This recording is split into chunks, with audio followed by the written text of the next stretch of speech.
Hi everyone, welcome back to my channel. অনেক দিন পরে আবার একটা ভিডিও নিয়ে আসলাম। আর আজকের ভিডিওটাতে হচ্ছে আমি একটা স্পেশাল জিনিস মেক করে খাবো, যেটার জন্য হচ্ছে আমার ডিম লাগবে। আমি ডিম সিদ্ধ করে নিছি, আর এখানে হচ্ছে আমি শুকনা মরিচ টেলে নিছি। এখন লবণ দিয়ে এটাকে জাস্ট আমি হচ্ছে গুঁড়ো করে নিব। আর আজকে হচ্ছে এগুলা দেখে আপনারা বুঝে গেছেন যে আমি আজকে হচ্ছে সেই ভাইরাল ডিমের চাটনিটা খাবো।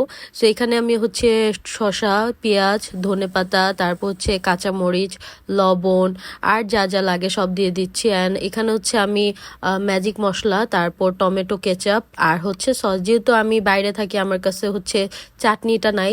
আর এখানে হচ্ছে আমি সরিষার তেল দিয়ে দিলাম। অ্যান্ড দেওয়ার পরে এগুলাকে ভালো মতো মিক্স করবো। আমার তো এখনই দেখে অনেক খেতে মন চাইতেছে, কারণ এটা আসলে অনেক ইয়ামি ছিল। সো এটা আমার ফার্স্ট টাইম আমি নিজে ট্রাই করলাম। সো এখানে ডিমগুলো আমি কেটে নিছি মাঝখানে, অ্যান্ড তারপরে হচ্ছে সেই চাটনিটা দিয়ে দিছি। আর এত মজা ছিল, আমার এখনও খেতে ইচ্ছে করতেছে। লুক কতটা ইয়ামি, আর খাওয়ার পরে অনেক ভালো লাগছে। সো আপনারাও বাসায় ট্রাই করবেন, ভালোই লাগবে। সো দেখা হবে আবার নেক্সট কোনো ভিডিওতে। ততদিন ভালো থাকুন, সুস্থ থাকুন, আল্লাহ হাফেজ।